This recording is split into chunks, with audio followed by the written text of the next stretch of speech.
kuulamas Eesti Mänguteraapia Akadeemia podcasti. Mina olen Sirli Kivisaar.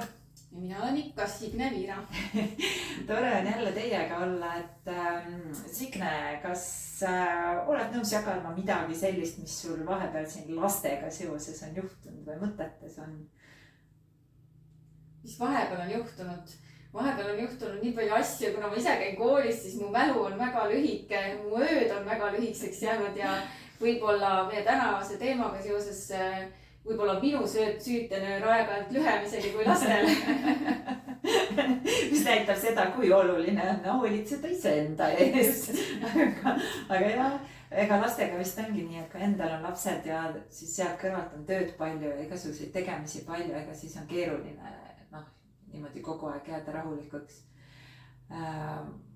Aga mul endal, ma mõtlesin ka, et mis siis on sellist põnevat juhtunud, ega ongi sellised igapäevased tegemised ja lastega koos õppimised ja aga mul on üks asi, mis mul meeles on tegelikult üldse mitte minu kogemusest, aga meie ühise tuttava vahva ühe mänguterapeudi kogemusest, kes kuulis oma pisikest sugulast seletamas siis sõbrannadele, mis asi on mänguteraapia.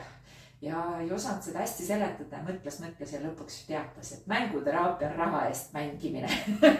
Kui ma selle peale mõtlen, siis see teeb mulle ikkagi nalja, sest et nii ta on, aga lihtsalt seal on natuke selline terapeudipoolne lisa panus või väärtus juures. Aga mis me täna räägime? Täna siis me plaanisime rääkida sellisel huvitaval teemal nagu laste viha või agressioon mänguteraapia ruumis ja tegelikult üldiselt ka, et mis see on ja kuidas see on. Et ma ei tea, Signe, kui sina nende sõnade peale mõtled viha ja agressiivsus, siis mis need sinu kogemused sellega seoses on või võib-olla mõtted, mis kohe tekivad? Mina olen viha peale mõelnud küll sellepärast, et see on üks teema, millega tullakse hästi palju mänguteraapiasse, millega vanemad ja ma ise ka vanemana üsna tihti kokku puutun ja ma olen enda jaoks mõelnud ka hästi palju vihast ja minu jaoks on viha selline positiivne emotsioon, et ta on selline kiire ja edasiviiv jõud. Et sageli me kardame seda viha, et eriti laste puhul, et see võib olla natukene hirmutav, kui laps on väga vihane. Aga ma olen ka aru saanud sellest, et inimestel on väga erinev kogemus vihaga seoses. Et minu vihakogemused ongi pigem sellised nagu seal pahupidises multikas see naljakas pisike punane viha, kes korra viskab leeke välja ja siis asub tegutsema. Aga kindlasti on ka selliseid vihakogemusi, kus inimestel, kus ikkagi toolid lendavad ja lendavad ka inetud sõnad. Et see vihakogemus ilmselt ei ole võib-olla nii positiivne kui minu seos selle vihaga. Et minu jaoks on viha siuke tugev ja edasiviiv tunne. No ma arvan, või kui ma ei eksi, siis sa kui ma eksin, siis sa paranda mind, aga ma arvan, et sa seda ka vanematele seletad, kelle jaoks ta tundub, et ta ei ole nii edasiviiv tunne, et kas on nii? Ma üritan vanematele seletada jah küll seda, et kõik tunded on millegi pärast vajalikud ja kõik tunded on vajalikud meil ellujäämiseks ja nad ei oleks meil olemas, kui neid meil vaja ei oleks. Et nendel on mingi põhjus. Ja minu jaoks ka viha, tegelikult viha teema kui selline ja mis endast kujutab ja kuidas sellega toime tulla. Minu jaoks on ta olnud päevakorral selles mõttes juba väga palju aastaid. Et tänu klientidele, tänu kliendivihale, täiskasvanutega olen ma töötanud, lastega olen ma töötanud, aga kuna ma olen ka koolitanud niivõrd palju ja teistpidi ka ma olen ise käinud erinevates sellistes teraapiates või teraapiagruppides, kus on saanud enda vihaga päris parajalt tegeleda. Et praegu ka mina näen seda kui sellist mitte halba asja või halba energiat, aga võt sa ütlesidki, et mõne inimese viha võib olla teissugune. Et ma nõustun sinuga või vihakogemus, ma nõustun sinuga ja võt ongi nii, et ei pruugi ju lennata ainult asjad ja ainult sellised koledad sõnad, vaid tegelikult võib viha mõnel inimesel olla kogemus selline, kus viha lõpeb ka tegelikult vägivallaga.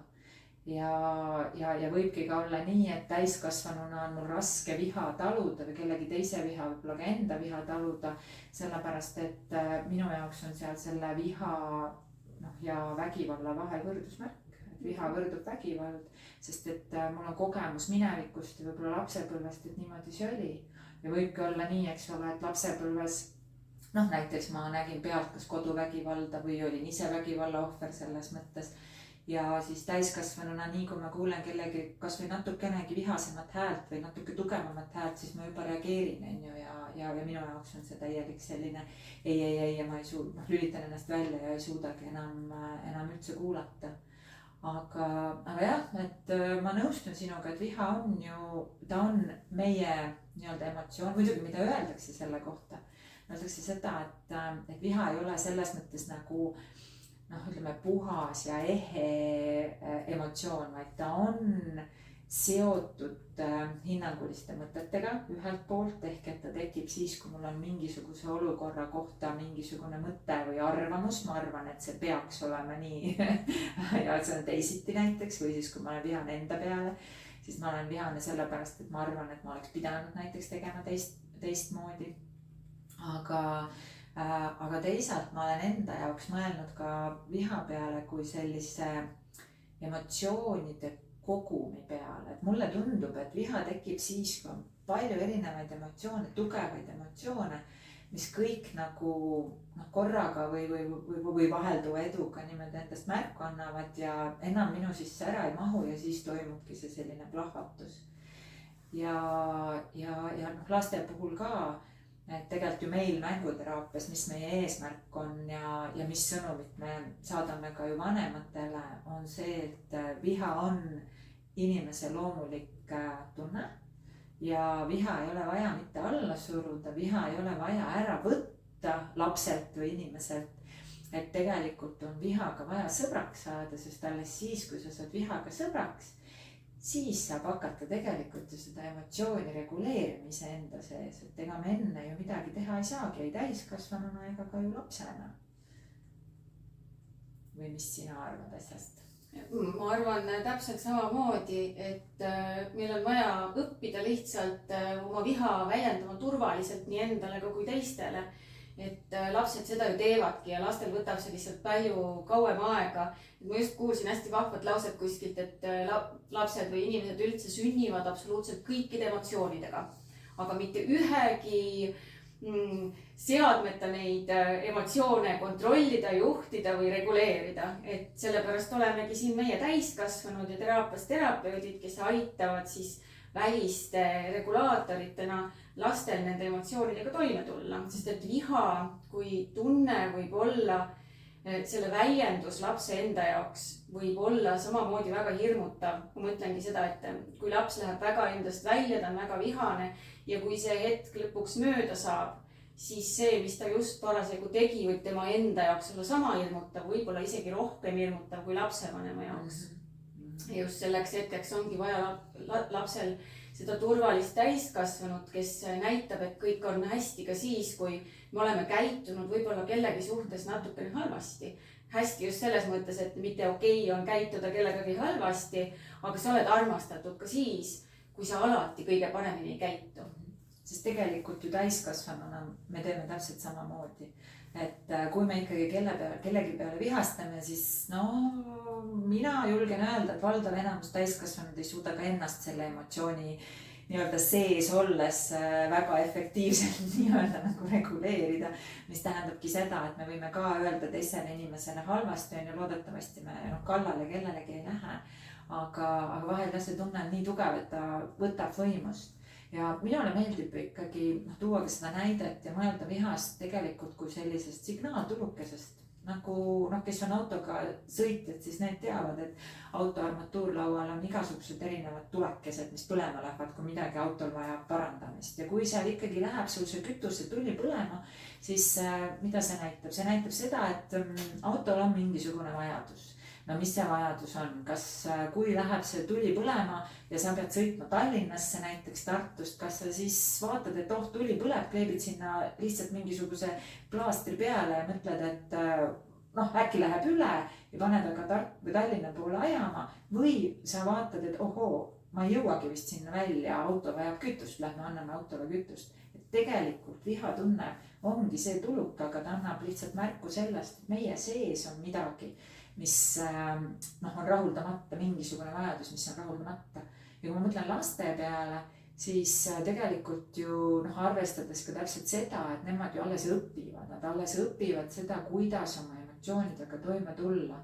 Ja noh, mida väiksem laps, seda vähem on tal ju neid oskusi ja ressursse, mille abil oma tundeid niimoodi noh, siis nii-öelda reguleerida või nendest niimoodi efektiivselt läbi tulla.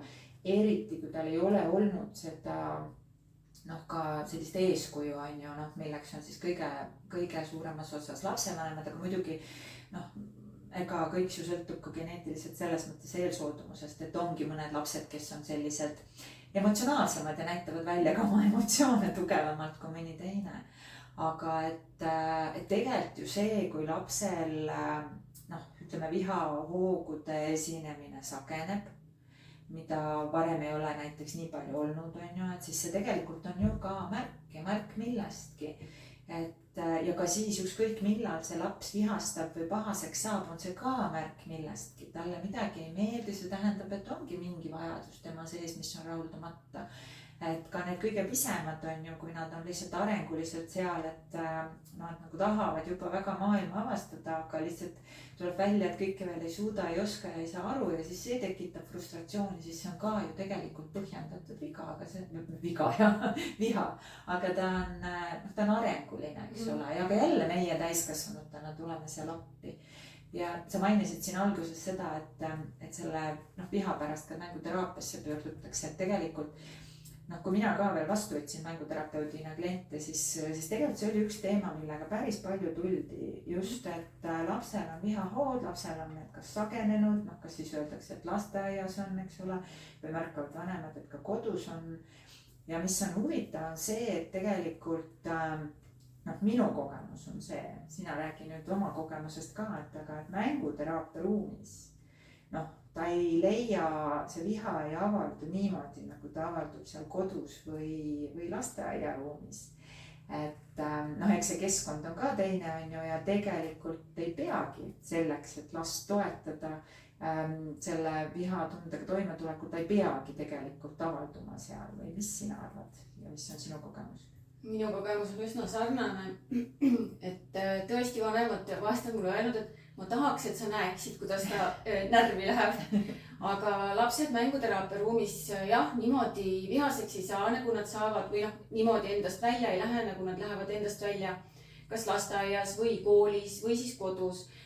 See, et nad kodus endast välja lähevad, see on üsna loogiline, sest see on turvaline keskkond, kus antakse kõik andeks. Et kui laps läheb juba sellises välises keskkonnas endast välja, siis võib põhjuseid hästi tihti otsidagi sellest välisest keskkonnast.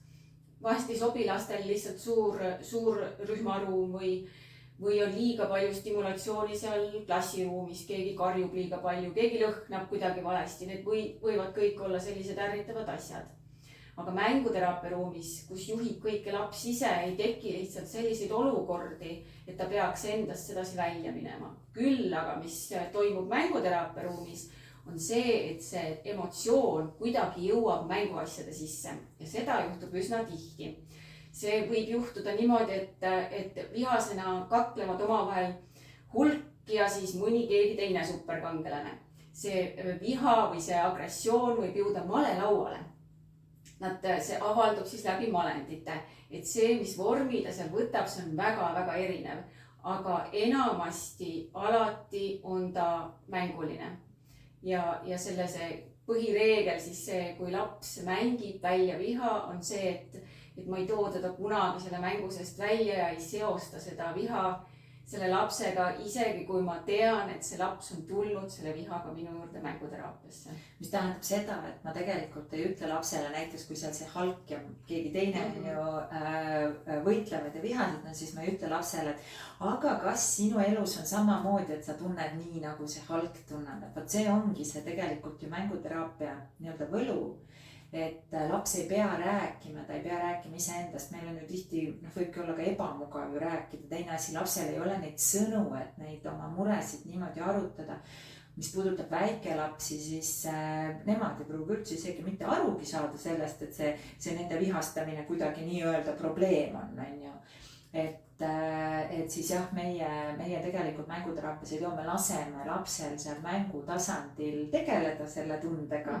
Ja mängida nii vihaselt, nagu nad ise tahavad. Et mänguvõlu ongi see, et ta loob lapsele selle kõige turvalisema tsooni enda emotsioonidega tegelemiseks. Et kui Kotski kirjeldas seda nagu lähima arengutsooni, et ilmselt, kes on tegelenud lastega, nendele kõlab see väljend või see termin hästi tuttavalt, et see lähima arengutsoon ongi selline tsoon, kus laps alati valib enda praegustest teadmistest kõrgemad teadmised ja hakkab neid siis endale sobivas tempos omastama. Et sellepärast ongi mäng hästi turvaline, et laps ise valib endale teemad ja probleemid, millega ta hakkab tegelema ja mida lahendama. Ja siis ta hakkab, eks ole, katsetama, proovima seda, et aga kui näiteks see tegelane, eks ole, nüüd teeb nii, ütleb nii, mida see teine tegelane vastu võiks öelda teha, mis sellest välja tuleb ja kuidas siis lõpuks äkki nad lepivad ära või mis sellest üleüldse saab. Kusjuures see, mulle tundub, et ongi, eks võib-olla kõigil, aga kuna me lastest räägime, siis mulle tundub, et lapsevanemate või nendel, kes tegelevad lastega, neile kuidas öelda, võib-olla ma tajun valesti, aga mulle tundub, et nad isegi kardavad neid selliseid agressiivseid mänge või väga palju, mulle tundub, et praegu selles ajahetkes neil väga palju neid kardetakse, et tihti kuulab seda, kuidas lastel ei lubata näiteks koju üldse mitte ühtegi sellist mänguasja, mis kuidagi soodustab seda niinimetatud agressiivsust. Mis tegelikult agressiivsus on? Agressiivsus on tegelikult meile nii-öelda nagu kaasa sündinud omadus või selline isiksuse joon. Ja mina julgen kindlalt väita seda, et tegelikult kui meil seda ei ole üldse sees, siis tegelikult me nii-öelda ei ole loodud ellu jääma. Et meis kõigis on mingil määral seda ja selles mõttes ju peabki olema, et me peame ju olema valmis sellel hetkel, kui me peame kas ennast kaitsma või ma ei tea, võitlema millegi eest, siis meist peab seda olema, me peame suutma seda teha. Et tänapäeval me ei tee seda nii, nagu kunagi ürgajal meie eellased looduses tegid, eks ole, aga meil ikkagi, kui meil seda on, siis me julgeme võib-olla ka rohkem enda eest seista. Ja eriti pannes veel tänapäeva ja praegusesse konteksti, kus tegelikult ka Ukrainas toimub sõda, see on toonud ka jälle sellise sõjamängude mängimise, nii mänguteraapia ruumi, aga ka vanemate teadvusesse. Ja mulle tundub, et just enne seda oligi see, et ka paljudel lastel ei lubata mängida neid mänge. Et minu enda poisid, mul on 3 poissi, esimene neist muidugi ei mängi niimoodi, sellepärast, et tema on sügava vaimse ja füüsilise puudega, aga teised on neid sõjamänge mänginud ja ma ei ole kunagi ise pidanud neid kuidagi niimoodi halvaks mänguks, et mulle, minu seisukoht, ütleme, enne laste saamist oli see, et poisid mängivadki selliseid mänge ja need on nende mängud, et ma ei ole osanud neid vaadata kuidagi teistmoodi, sest et ma ei mäleta, et meil keegi oleks neid niimoodi keelanud või kas minu sugulastel keelanud või vähemalt mina ei sattunud peale. Aga tänapäeval tõesti vanemad keelavad ka poistele näiteks osta püsse, minna välja sõda mängima, et kuni selline välja, et mul on isegi öeldud seda, et kui ma räägin, kuidas minu kõige väiksem mängib naabripossiga sõda, eks ole, hoovis, et siis, et mida küll teised vanemad arvaksid, kui nad näeksid, mis seal hoovis toimub, et kuidas sulle tundub, et kas sulle tundub ka, et see on nagu selline aktuaalne teema praegu? Ma arvan, et see on aktuaalne teema ja eks vanematel ongi see hirm, et äkki kui nad mängivad agressiivseid mänge, äkki laps ise on agressiivne või äkki ta on kuri või mis ta siis saab, et see mure on kindlasti põhjendatud, et lastevanematel selline mure on. Aga mina olen ka püüdnud siis lastevanematele selgitada seda niimoodi, et mäng ei ole kunagi päriselt. Kuigi ta on päriselt, aga mäng on rohkem nagu mäng mõtete ja mängideedega. Mäng on alati asi, mis oleks kui ma teeksin nii, mis tunne mul siis oleks, kui ma kedagi päriselt lööksin, kedagi päriselt tahaksin kellelegi päriselt haiget teha. Nad katsetavad läbi mängu selle, mida nad võib-olla pärast enam päriselus ei taha katsetada. Et sellepärast ongi läbi mängu nende asjade proovimine ja erinevate vaatenurkade tekitamine tegelikult väga turvaline, et siis ei pea pärast seda päriselus järgi proovima. Et lapsed sellega testivadki ära erinevad situatsioonid ja olukorrad, mis neil võivad ette tulla või mis neil on juba ette tulnud, võib-olla natuke teistsuguses vormis. Kuigi ma pean ütlema täitsa ausalt, et ka mina kartsin väga-väga püssimänge ja sõjamänge ja mina olin kategooriliselt vastu igasuguste püsside toomisele meie majja, kuni ma tulin õppima mänguteraapiat. Ja ma sain aru, miks need vajalikud on. Aga see kõik oli seotud hoopis minu isiklike hirmudega ja minu sõjahirmuga. Et see polnud üldse seotud selle hirmuga, kas mu lapsed on siis agressiivsed. Jah, ja eks ongi see, et ju tegelikult ega ükski vanem ju ei tee seda sellepärast, et ta tahab lapsele halba. Me tahamegi lapsele head ja tegelikult me tahame, et lapsed kasvaksid ju selle teadmisega, et parem oleks, kui sõda ei oleks. Parem oleks, kui me ei pea kedagi maha nottima. Aga teistpidi jällegi see praegune olukord, me oleme elanud ju tegelikult. Oleme me elanud vist, kui ma nüüd ei eksi, siis kuskilt ma mäletan seda väidet, et see aeg, kui kaua me oleme elanud ilma sõjata, on olnud pikim ajaloos. Ehk et tegelikult see on nagu väga harv juhus, kui sul on võimalik elada niimoodi, et sa ei pea nagu sõjaga kokku puutuma. Et aga me vist liialt harjusime sellega ära, aga tekibki ju küsimus siis, et aga kui ühel hetkel ta on su ukse lävel, mis ta meil potentsiaalselt ju oli või on ju. Et siis tekibki küsimus, et aga kui meil näiteks ei ole ühtegi inimest, kes on valmis minema võitlema, kes on valmis, eks ole, minema vastastikku, et siis see ka on ju tegelikult teistpidi probleem. Ja see tõstatab palju küsimusi. Aga jah, et kusjuures kui niimoodi hakata mõtlema nende sõjamängude peale, muidugi seal on oluline, et kui näiteks kamp lapsi mängib, et mäng on ju see, mida võetakse ette sellise mängulise meeleseisundiga ja kõigile peab see mäng meeldima. Ehk et kui sinna satub keegi, kes ei taha seda mängida, siis tema jaoks ei ole see tore ja tema ei pea seda tegema. Aga näiteks, kui meil on üks kamp poisse või ka tüdrukud võivad seal kambas olla, on üks kamp lapsi, kes otsustavad, et meie tahame mängida sõda, siis kui nad teevad seda koos, siis tegelikult, kui mõelda nüüd selle peale, mida tähendab ühe sõjamängu planeerimine, väljamõtlemine, siis see on samamoodi nagu ükskõik missuguse teise sellise koos ettevõttud asja planeerimine. See annab võimaluse lastele tegelikult ju harjutada neid oskusi, mida me tahame, et neil päris elus oleks. Mis tähendab seda meeskonnatöö oskust, rollide võtmist, rollide jaotamist, reeglite paika panemist ehk siis läbirääkimisoskust. Seda nad saavad ju kõike seal harjutada, nii et tegelikult lõppkokkuvõttes ei ole see oluline, kas see nüüd on see sõjamäng või see on mingisugune teine mäng, mille käigus nad seda teevad. Ja minul õnnestus siin mõned aastad tagasi üks mu sõber kutsus siis sõpru või tegelikult naine tegi talle kingituseks sünnipäevaks ja kutsus sinna mis on nii-öelda nagu seda sõjamängu mängima, kus saab ikkagi tulistada lahingune mängud. Ja alguses oli niimoodi, et ikka oli nagu teisi naisi veel, kes tundsid, et nad võiksid minna, aga lõpuks oli nii, et ma olin üksinda seal meestega seda mängimas. Ja alguses, kui ma seda tegin, siis mul niimoodi käed värisesid sellepärast, et ma ei julgenud ja ei osanud. Aga mida aeg edasi, seda suurem tekkis see hasart ja ma ju lihtsalt tõesti mängisin ja tegelikult mulle väga meeldis. Ja kogu aeg lapsed põhimõtteliselt alates ju need tagaajamise, ülesleidmise mängud on ju. Need on väga toredad mängud olnud. Et üks asi veel, mis mul sõjamängudega meenus, mis ka on tegelikult nii mänguteraapia ruumis terapeutidele, minu hinnangul või mulle tundub, et on nende jaoks selline raske koht. Aga ka vanemate jaoks raske koht on see, et inimese pihta ei tohi tulistada. Selline reegel on. Mida sina sellest arvad? Meil on kaks asja, kas nagu lapsed omavahel mängides on ju, mänguteraapia ruumis, või siis ma ei tea, lihtsalt kuskil käies ringi ja katsetades, mida see püst teha või? No mänguteraapia ruumis on see ju absoluutselt lubatud.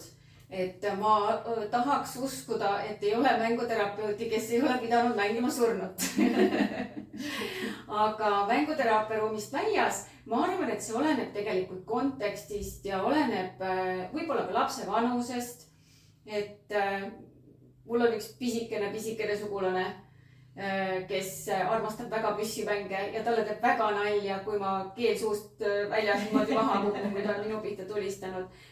Ta on tõesti nii pisike, et ma ei näe nagu sellest probleemi, kui me mängime temaga sellist mängu, sest ilmselt tema vanuses laps tahab lihtsalt seda reaktsiooni näha. Tema teeb midagi ja selle tulemusena midagi juhtub. Et võib-olla vanaema sünnipäevalauas üle laua ma tuletaks lapsele meelde, et siin me seda ei tee. Lähme teeme seda kuskil mujal. Et võib-olla on mõned kohad, kus võiks siis selle piiri tõmmata. Ma ei tea, mis sina arvad? Jaa, mina nõustun sinuga. Mina mõtlen ka niimoodi, et mina olen ka väga seda meelt, et tegelikult kui mänguteraapia ruumis mulle kui terapeudile need olukorrad on kuidagi ebamugavad, siis kindlasti tuleb endaga tegeleda. Et kuna on siin taga on väga palju enda emotsioone, enda mõtteid, enda tundeid, mis võivad nagu takistada seda protsessi, aga seal ongi lihtsalt see küsimus ju, et mänguteraapias ju tegelikult see mäng, mida laps mängib, need on lapse sõnad, see on lapse keel ja laps räägib läbi selle, ta võib rääkida enda kogemustest, enda tunnetest. See ei tähenda seda, et ta on kogenud, eks ole, täpselt seda situatsiooni, mida ta mängib.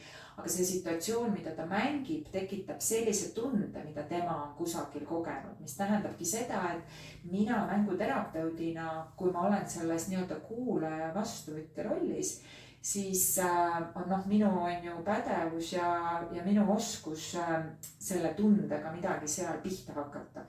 Ja kui ma nüüd ütlen lapsele näiteks, et ei, sa ei tohi seda mängida, siis see pole viisakas, siis ma ütlen talle seal ruumis seda, et see tunne on mitte lubatud, ära näita seda enda tunnet. Ja siis tekibki küsimus, et mis see teraapiaruum siis on. Et tegelikult teraapiaruum ju nii täiskasvanutele kui lastele minu hinnangul võiks olla selline, kus tunded on aktsepteeritud, sest tegelikult teraapiasse me lähmegi tegelema tunnetega.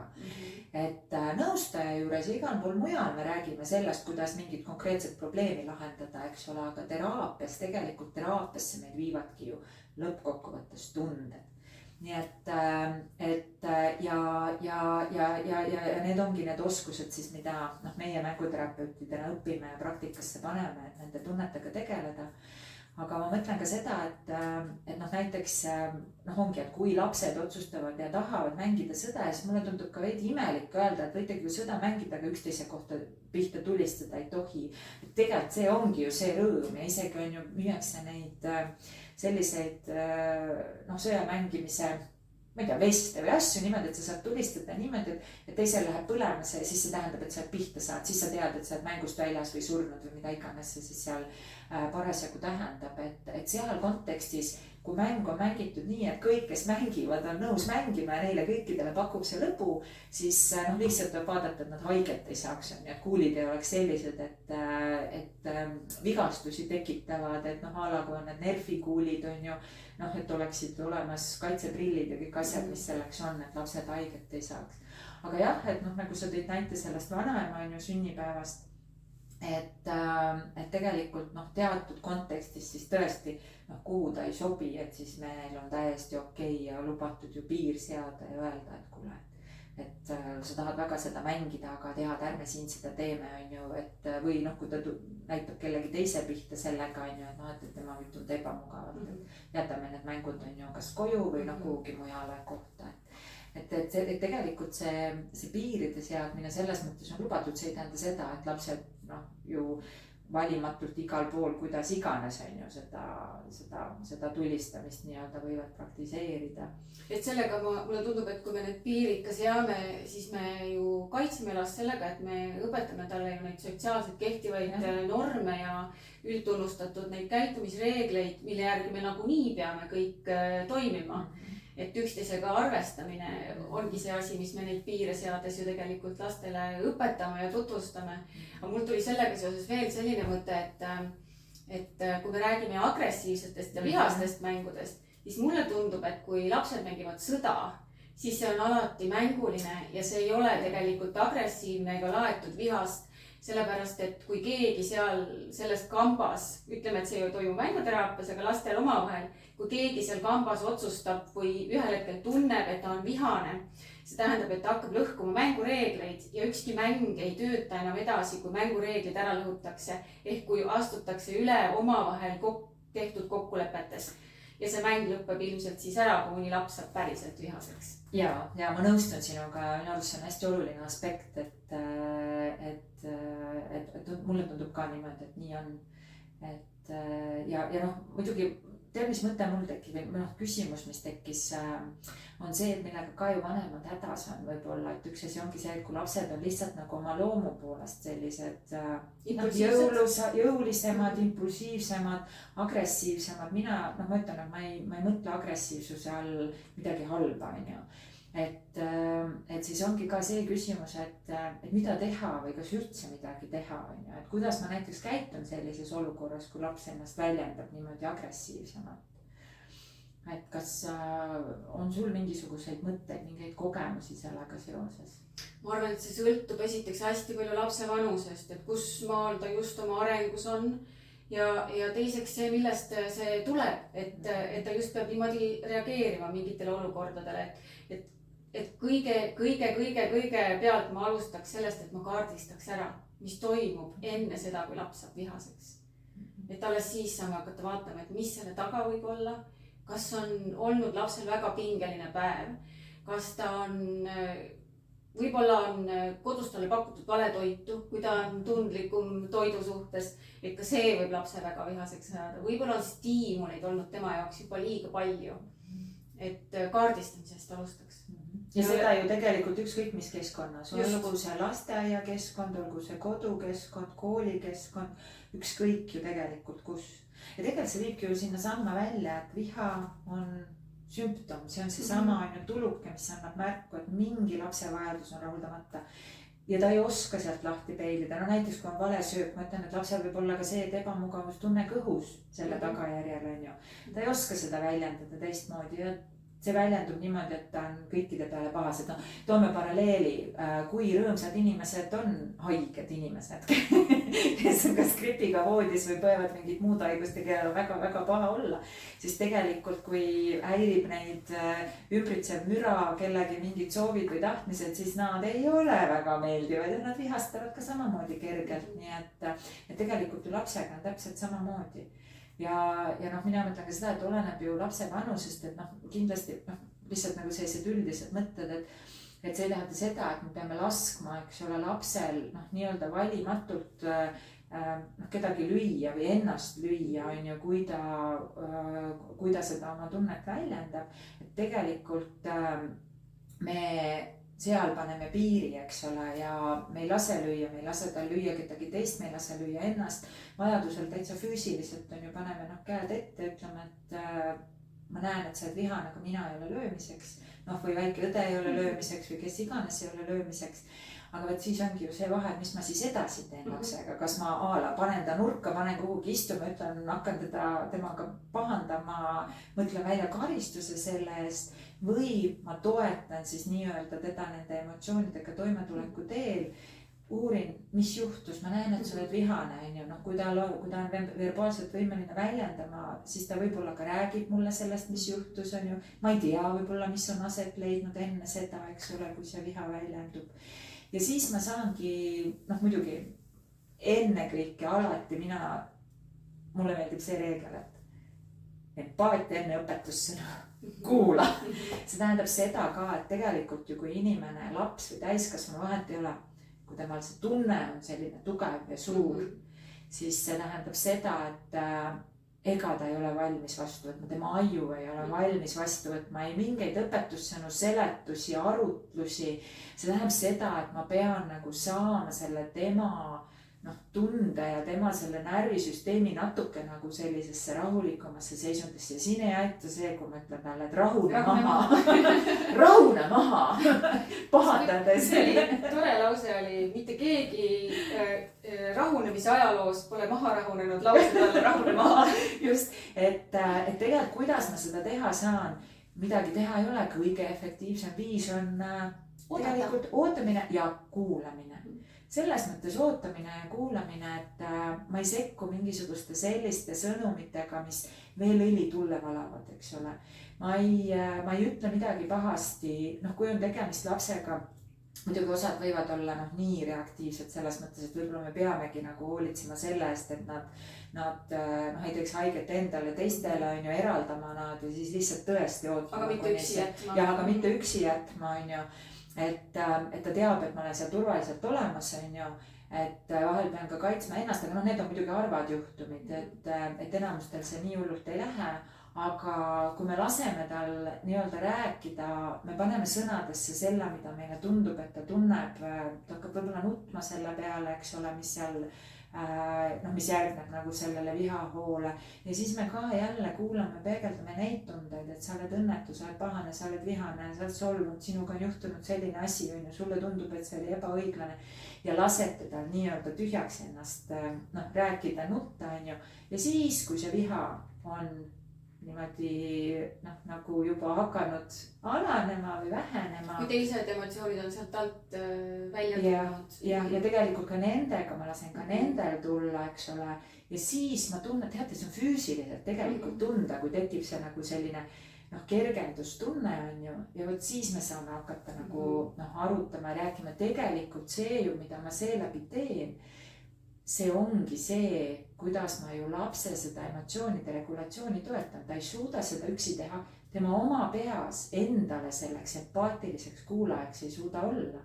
Mis tähendab seda, et tegelikult ma ju nende sõnadega ja nende peegeldustega annan talle selle võtme ja viisi, kuidas tema ühel hetkel oma peas ise oma tunnetega saab tegeleda. Ja kuidas ta saab ise sealt nii-öelda läbi tulla. Ja seal ongi see, et see on ju see, et mina tunnen nii, sest minul on see vajadus, mitte see, et teised tegid, teised on pahad, on ju. Ja minu see kuulamine, tema kuulamine, sinu tunded, sinu soovid, sinu tahtmised aitabki tal seda nii-öelda enda seest. Ja kui see nüüd loogilisena kõlab, mis ma seletada proovin. See kõlab väga loogiliselt, aga mul kõlab selle peale vastu üks vanemate lause, aga laps ütleb, ma ei tea. Et selle küsimise peale, et mis juhtus, ma ei tea, mis su sees toimub, ma ei tea. Ja seda lauset ma kuulen küll hästi tihti, et tegelikult on lapsed segaduses, nad ei oska kirjeldada, mis on juhtunud, mis üldse nende sees toimub ja see on minu jaoks ka hästi loogiline, sellepärast et see, mis juhtus, ei ole enamasti kunagi üks asi. See on asjade pundar, mis on kogunenud võib-olla terve päeva, aga võib-olla juba nagu pikemat aega. Et sellisel puhul ma ka soovitan lapsevanematele siis, et ei peagi tähelepanu pöörama sellele, mis juhtus. Et võib lihtsalt tähelepanu pöörata sellele, mis just praegu toimub. Ja mida laps tunneb. Mida laps tunneb. Jah, selle toimumise all ma mõtlesingi, et ma näen, et sa oled nii vihane. Ma näen, et sa nüüd oled kurb. Ma näen, et sa tahaksid, et ma oleksin sinust natuke kaugemal. Ma näen, et sa vajad, et ma kallistaksin sind kõvasti. Et iga vanem tunneb ära selle. Ma sekkun kohe, et aga kallistamine, see on see ka, et alati, kui ma lähen kallistama, siis mõtle, kas see on praegu lapse vajadus või see on sinu vajadus. Ma mõtlesingi, et tahtsin lisada, et iga vanem tunneb oma last, et just seda, mida tema lapsel vaja on. Et osad lapsed vajavad füüsilist lähedust, osad tahavad füüsilist distantsi sellel hetkel, kui nad on väga endast väljas. Seda ma usun, et iga vanem teab täpselt ise, milline tema laps on. Et mul on 3 last ja nad on ka kõik väga erinevad. Aga kõik tahavad seda, et ma oleksin kuskil käeulatuses, silmavaate ulatuses. Et sa oled seal, eks ole, ja pakud seda nii-öelda turvatunnet ja seda teadmist, et sa oled olemas. Jah, ja ma mõtlengi, ma oma mõtetes ikka, kui mingeid näiteid tood, eks ole, siis mõtled mingeid situatsioone. Et ma mõtlengi, et ongi oleneb, kui vanaga see laps on, et kui laps tuleb täis viha ja ta niimoodi tulistab sulle oma mingisuguseid asju, mis on juhtunud, siis ma saangi nendest rääkida, aga tõesti, kui ta ei taha seda rääkida ja sa isegi aru, mis toimub ja lihtsalt on halb tunne, ka meil on vahel niimoodi halb tunne, me ei saagi aru, miks on, aga mul on lihtsalt nii halb, et siis, vabandust, et siis pakungi nagu seda sellist lihtsalt tuge ja olemasolu ja niisuguste sõnadega nagu oskan. Eks vanemat võib see ära ehmatada, kui laps suunab oma emotsioonid tema peale ja mõtlen, et teraapiaruumis ka ju võib ka terapeuti teinekord ära ehmatada, kui laps on kuidagi negatiivselt meelestatud terapeudi suhtes, et seda on minul ka juhtunud, et lapsed, kes alguses tulevad, nad on ju võõras kohas, nad natukene kardavad ja siis nad väljendavad seda inetute sõnadega, ütlevadki agressiivseid asju, võib-olla isegi käituvad minu suhtes agressiivselt, panevad mu asjade alla, matavad mu maha, ütlevad, sind ei ole, sa oled ära surnud, et või võta seda kunagi isiklikult ja vahest on nii, et vanem on ka seal juures ja näeb seda, et see võib vanemat ära ehmatada, et laps niimoodi käitub võõra inimesega. Et siis alati vanematele teadmiseks, et see ei ole lapse tunne teise inimese suhtes, et see võib olla tema hirm võõras olukorras ja ta tahab seda väga tugevalt välja näidata. Et teinekord seal agressiivsuse taga võib olla ka hirm. Ma tahan, et sa ka teaksid, kui halb mul siin praegu on ja ma üldse ei valinud siia tulla. See ei ole minu vaba tahe ja valik. Sina oled nõme tädi ja ma ei taha siin olla. Ahaa, selge. See on sulle päris hirmutav olukord. Et selle agressiivsuse või selle viha taga võib olla teinekord igasuguste tunnete pundar. Ja seda ei tasu isiklikult võtta. Tegelikult ma olen isegi öelnud vanematele, et mul on väga hea meel, et laps julgeb mulle niimoodi öelda. Ja lapsevanemal ka tasub endale plaksutada. Lapsel on nii turvaline, et ta julge mulle nii halvasti öelda. Just selles mõttes, et lapse jaoks on ju vanem see, kes hoiab teda bioloogiliselt elus. Ja kui sa julged selle vastu astuda, kes sind elus hoiab, siis tegelikult näitab see väga suurt turvatunnet. Turvatunnet ja usaldust. Vanemustustes just. Ja mulle meeldib ka see mõte, sa midagi sarnast siin juba ka mainisid, et tegelikult kellele me julgeme niimoodi nii-öelda öelda või kellele me julgeme seda välja näidata, on need inimesed, kellest me teame, et nad annavad meile andeks. Ja tegelikult ju, ütleme, kui ma mõtlen näiteks enda peale, et kui ma teadlikult analüüsin seda, et miks ma lähen kellelegi nagu rääkima, ja võib-olla välja oma pahameele, muidugi temale tundub, et ma nagu tema peale oleks pahane, aga tegelikult ma olen pahane mingi olukorra peale või kelle iganes peale. Et siis ma tegelikult teen seda selle eesmärgiga, et mõista mind, saa minust aru. Ma lähen nagu ise arvates, et ma lähen nagu otsima seda empaatiatunnet, mida alati sealt ei tule. Aga see on võib-olla üks asi, mida endale meelde jätta, kui minu laps tuleb minu juurde selliste tunnetega, et täpselt, et ka see, kui ta mulle ütleb midagi halvasti, ei tähenda seda, et ta minust päriselt nii arvab, et võib-olla see taga on mingisugune teine sõnum. Ja võib-olla ta ongi minu peale pahane, ta võibki olla ka minu peale pahane mingisuguste asjade pärast. Ja see ei tähenda seda, et ma pean laskma oma lapsel kogu aeg 100% endale halvasti öelda, eks ole, et küsimus ongi selles, kuidas ma sellega tegelen. Vahel nad lihtsalt katsetavad ja proovivad uusi sõnu, vahel nad ei tea olenevalt vanusest ka kui mida need tähendavad, eks ole. Siis annab see võimaluse nende sõnade üle arutleda, nendega tegeleda. Samas teistpidi on see, et võib-olla see sõna ongi lihtsalt tema tunde nagu väljendus ja peegeldus on ju. Ja mina pean sealt tagant selle välja on ju peilima. Ja samamoodi on ju, kui ta ütleb mulle midagi nagu sellist, ütleme, et kui see on nagu kuidagi tihti ja palju, muidugi seal on natuke võib-olla teised asjad taga ja sellega peab tegelema pikemalt, eks ole, strateegilisemalt. Aga seal on ka see koht, et kui ma tema näiteks esimesena ära kuulen, mõistan neid tema tugevaid tundeid, mis seal taga on, ei võta neid isiklikult selles mõttes on ju, et võtan vastu selle, mida ta tunneb ja minu suhtes ka tunneb. et siis ju pärast ma saan ka rääkida temaga sellest mingites rahumeelsemates hetkedes, et kas me saame kuidagi niimoodi, et ta mulle neid halbu, noh, mind niimoodi ei kutsu, on ju, no kuidas iganes need sõnad siis olla võivad. Et saab ju teha kokkuleppe, et noh, näiteks pärast kurnavat lasteaiapäeva lähete oma lapsele järgi ja laps esimese asjana teile ütleb, emme, sa oled loll. Noh, ilmselgelt ei ole see mõeldud lapse poolt sellena, et emme ongi loll, vaid see lasteaiapäev oli nii väsitav ja ma tahan, et sa ka teaksid, kui halvasti ma ikka praegu ennast tunnen.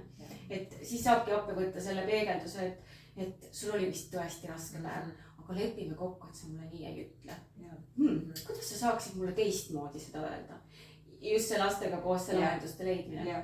Huvitav, kuidas sa saaksid mulle öelda teistmoodi, et sul oli vastik päev? Et äkki saabki järgmine kord lihtsalt öelda, et emme, mul oli hästi raske päev täna. Ja kui see on ikka väga tugev tunne, vahest on niimoodi, et need tugevad sõnad lihtsalt väljendavad paremini seda väga tugevat tunnet.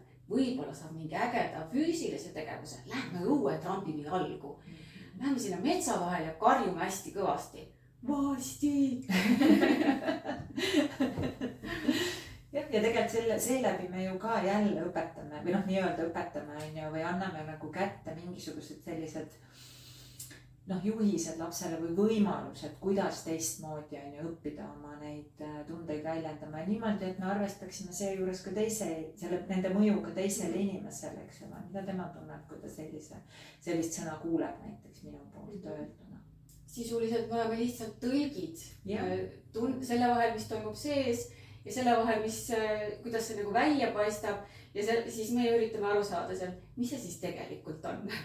Kusjuures, see tõlgisõna on minu arust väga vahva sõna selle kohta, aga ma tabasin ennast praegu mõttelt, et mulle tundub, et selleks, et suuta seda teha lastega, pean ma õppima ära selle, kuidas seda teha iseendaga.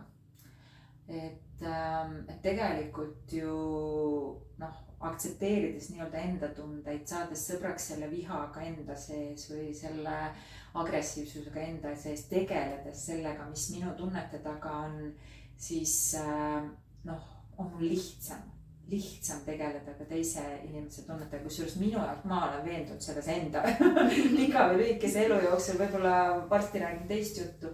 Aga mina ütleks nii, et igasuguse teraapia eesmärk on tegelikult aktsepteerida ennast sellisena, nagu ma olen.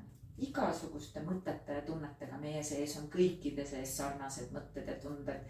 Vahel me ei taha neid endale lihtsalt tunnistada, aga mõte ei tähenda tegu, mõte ei tähenda seda, et see minust nii-öelda halva inimese teeb. Et väga paljud asjad on inimlikud lihtsalt. Ja kui ma suudan ennast aktsepteerida niimoodi, siis ma suudan palju lihtsamalt aktsepteerida ka neid tundeid ja mõtteid teiste sees. Et mulle tundub niimoodi millegi pärast. Sest kui sa oled enda ära analüüsinud, siis sul on palju lihtsam ju mõelda nendele võimalikele variantidele, miks laps praegu nii käitub ja mis võib olla selle jalgade trampimise ja karjumise taga tegelikult. Jah, mis tähendabki seda, et ongi, et ärme vaatame ainult seda nii-öelda sümptomit, eks ole, ärme vaatame ainult seda, et praegu on see tunne, praegu on selline käitumine ja see on see, millest see asi nii-öelda algab, mis püüab meie tähelepanu, aga lähme natuke sinna tahapoole. Lapse elu mõjutavad niivõrd paljud erinevad asjad ja sealhulgas, eks ju, täpselt keskkond on ju, sealhulgas inimesed tema ümber on ju ja nii edasi, nii edasi, nii edasi. Vaatame natuke sinna taha ja ma arvan ja usun, et siis me leiame efektiivsemad lahendused ka nendele muredele. Vot. Kas on veel midagi sul sellist, mis kohe tunned, et selle teemaga seoses tahaks nagu veel ära öelda?